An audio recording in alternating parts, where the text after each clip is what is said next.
Brandes, orang Belanda sang penyelamat sejarah Majapahit. Assalamualaikum warahmatullahi wabarakatuh. Selamat datang di channel YouTube Alur Kehidupan. Pada segmen kelam kali ini, kami akan membahas mengenai Brandes, orang Belanda sang penyelamat sejarah Majapahit.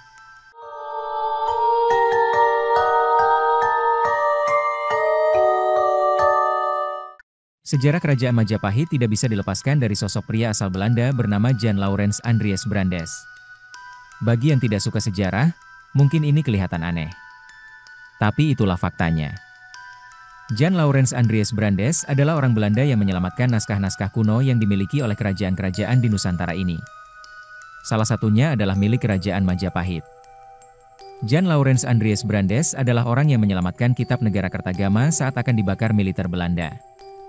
Kitab Negara Kertagama sendiri mencatat sejarah Kerajaan Majapahit. Pria berkebangsaan Belanda yang akrab disapa Brandes ini lahir pada tanggal 13 Januari 1857 dan meninggal di Batavia pada 26 Juni 1905. Adalah seorang filolog atau ahli bahasa kuno. Juga dikenal sebagai kolektor barang kuno, dan leksikografer atau orang yang ahli menyusun kamus bahasa langka. Jejak sejarah Brandes bisa diketahui dari batu-batu nisan yang tersimpan di Museum Taman Prasasti, sebuah museum cagar budaya peninggalan masa kolonial Belanda yang berada di Jalan Tanah Abang nomor 1, Jakarta Pusat. Jan Laurens Andries Brandes diperintahkan pemerintah kolonial Belanda untuk mempelajari sejarah Jawa kuno. Ayah Brandes adalah seorang pendeta Kristen Lutheran, yang ketika berumur 1 tahun, Brandes ikut keluarganya pindah ke Amsterdam. Setelah menamatkan sekolah menengah, Brandes lalu meneruskan sekolah agama di Atheneum, Amsterdam. Kemudian mendapat gelar sarjana muda teologi di Leiden, dan tahun 1878 lulus ujian calon teolog di Amsterdam. Saat menyiapkan ujian doktoral teologi, Brandes pindah ke jurusan linguistik, dan sejarah yang dianggap lebih menarik baginya. Brandes mempertahankan disertasinya, dan setelah promosi menikah dengan Helena Nieman. Bersama istrinya dia berangkat ke Hindia Belanda untuk bekerja sebagai pegawai yang menangani penelitian bahasa-bahasa Nusantara di Batavia Genootschap. Di Leiden, dia mendalami studi bahasa Jawa kuno atau bahasa Kawi dan epigrafi Nusantara, dua bidang studi yang tidak diwajibkan oleh undang-undang pada saat itu. Brandes mendapatkan tugas untuk menangani kumpulan inskripsi yang sangat banyak pada batu dan kuningan, maupun pada manuskrip Jawa di Museum Batavia yang belum tersentuh oleh siapapun dan menunggu penanganan pakar di bidang ini. Tugas dan pekerjaan Brandes banyak menyita waktu dan tenaga, memerlukan ketekunan dan kesabaran yang luar biasa. Tahun 1887, Brandes menerbitkan hasil penelitiannya dalam bahasa Belanda, catatan-catatan pada inskripsi-inskripsi yang terdapat pada bermacam-macam objek dan inventaris sementara batu-batu. Bertulis. Brandes dengan kebiasaannya yang mendasar dapat menangani berbagai persoalan, terbukti dari catatan tentang batu-batu bertulisnya itu. Brandes banyak dikagumi atas penelusurannya selama bertahun-tahun dan pengetahuannya, terutama mengenai bahasa Jawa kuno, pengungkapan sejarah dan sumber-sumbernya semakin berkembang. Hal yang belum pernah dilakukan oleh pendahulunya. Pembuktiannya juga pada karyanya yang berjudul Pararaton, Kisah Sejarah Raja-Raja Singasari dan Majapahit. Sejarah Pararaton dimulai dari didirikannya Kerajaan Tumapel oleh Ken Arok, yang bergelar Rajasa, pada tahun Saka 1144 atau tahun 1222 Masehi. Penerus Ken Arok memerintah Tumapel atau Singasari sampai raja terakhir, Kertanegara, dikalahkan oleh Jaya Katuang dari Daha. Jaya Katuang kemudian dikalahkan oleh tentara Tartar dari Cina, yang adalah utusan Hublai Han, atas muslihat Raden Wijaya yang kemudian menjadi raja pertama Majapahit.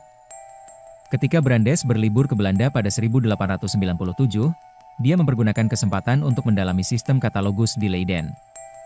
Berkat kepiawaian Brandes dalam mengarsipkan karya-karya Van der Tuuk yang dikaguminya, dan temuan-temuan di wilayah kolonial Hindia Belanda, menjadikannya seorang arsiparis yang handal. Ketika terjadi Perang Lombok, Brandes sebagai personel Batavia Genootschap, ditugasi untuk menyelamatkan naskah-naskah kuno yang dimiliki oleh Raja Lombok. Pada awal Oktober 1894, dia menerima rampasan yang disebutnya sebagai rampasan perang tertulis, yaitu buku-buku lontar, yang bagi orang Eropa tidak ada yang menghargainya kecuali ilmuwan. Atas keasyikannya menerjemahkan Pararaton dan telah mempelajari kebudayaan masa Hindu, membuatnya sangat beruntung bisa mengunjungi perpustakaaan Hindu yang menyimpan buku-buku lontar yang sangat kaya dari Kerajaan Lombok. Kemudian Brandes minta izin untuk mengunjungi Lombok ketika dia pulang kembali ke Bali, untuk menyelamatkan karya seni budaya yang tidak ternilai harganya itu. Pada 18 November 1894, Cakranegara jatuh ke tangan militer Belanda, istananya dibakar dan terjadi penjarahan atas kekayaan Lombok, dengan raja beserta pengikutnya melarikan di Kesasari. Sementara, Brandes menyelamatkan buku-buku lontar, antara lain, setelah ditranskrip di Batavia diterbitkan dalam Verhandelingen van het Batavia as Genootschap Kunsten en Wetenschapppen. Selain disertasinya, karya Brandes sangat penting, terutama penulisan karakter tulisan tangan Jawa, Bali, dan Sasak yang ditemukan dari peninggalan Dr. H.N. van der Toep, serta Kamus Kawi Belanda Nederlands yang diterbitkan pada tahun 1897, 1899, 1901, dan 1903 oleh Perpustakaan Universitas Leiden pada tahun 1903. Brandes meninggal saat usianya masih muda, 48 tahun. Saat itu Brandes masih menjabat sebagai Ketua Komisi Hindia Belanda untuk penelitian arkeologi di Jawa dan Madura. Walau begitu Brandes diakui sebagai perintis yang membuka cakrawala rakyat Indonesia untuk memahami masa lalu yang jaya melalui kisah Singhasari dan Majapahit. Majapahit sendiri adalah sebuah kerajaan Hindu-Buddha Jawa yang berbasis di Pulau Jawa. Pada masa kejayaannya, setelah melakukan ekspansi militer yang signifikan, wilayah Majapahit dan negara-negara bawahannya meliputi hampir seluruh kepulauan Nusantara, meliputi Asia dan Oseania. Setelah perang saudara yang melemahkan kendali atas negara-negara bawahan, Majapahit perlahan-lahan mengalami kemunduran sebelum akhirnya runtuh pada tahun 1527 akibat invasi Kesultanan Demak. Kejatuhan Majapahit menandai munculnya kerajaan-kerajaan Islam di Jawa. Terima kasih telah menonton video kami. Untuk kawan-kawan alur kehidupan silahkan subscribe, like, komen dan share. Dan bagi kawan-kawan alur kehidupan yang ingin berbagi cerita misteri, seram dan pengalaman spiritualnya, kalian bisa menghubungi alur kehidupan melalui email kami, alurkehidupan25@gmail.com.